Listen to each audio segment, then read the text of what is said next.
Ever wonder why covering your mouth when coughing isn't just polite? It's life-saving.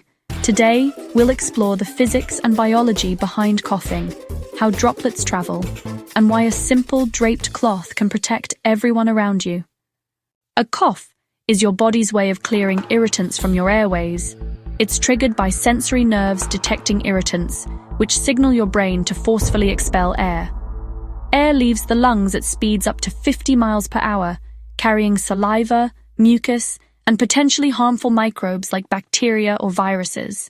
Cough droplets vary from large droplets, 5 millisieverts, that fall quickly due to gravity, to tiny aerosols, 5 minutes, that linger in the air. Physics explains why droplets spread farther than you think. Air resistance, velocity, and evaporation all affect travel. Without a barrier, droplets can reach over 6 meters, 20 feet. A draped cloth works as a physical barrier. Large droplets impact the fibers, while smaller droplets adhere due to surface tension and viscous forces.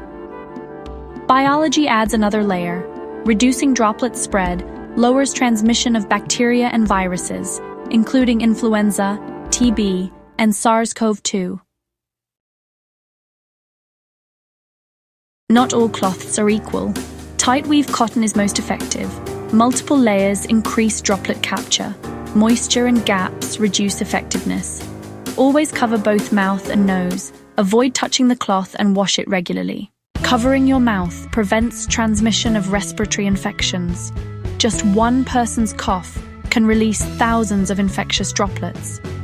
Using a cloth reduces exposure risk for everyone nearby and is crucial during outbreaks. The physics and biology are simple. Droplets travel fast, and microbes hitch a ride. A simple cloth barrier can stop the spread, save lives, and reduce disease outbreaks. Remember, cover, wash, repeat.